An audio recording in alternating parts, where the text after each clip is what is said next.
Ești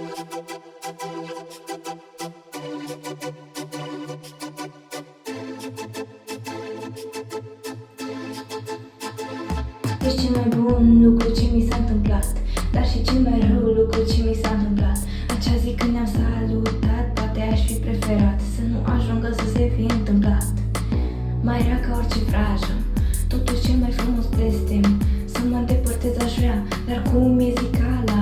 Decât singur, mai bine în companie rea. Știi cum se spune că ce-i dar să-i prețuiești. Nu uita, de adversar să-i omoare și cel mai bun dușman al meu. Fugi mereu, mai rău e tu și eu.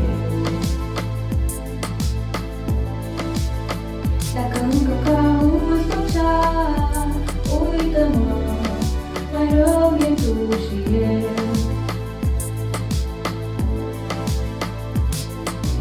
De ce mă rănești atât?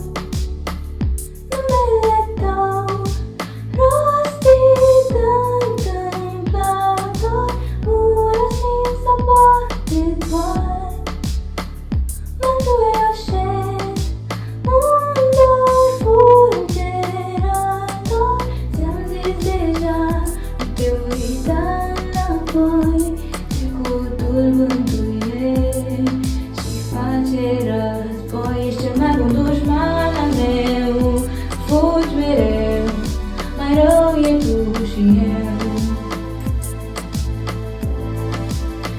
Ești cel mai bun dușman al meu, fugi mereu, mai rău e tu și eu.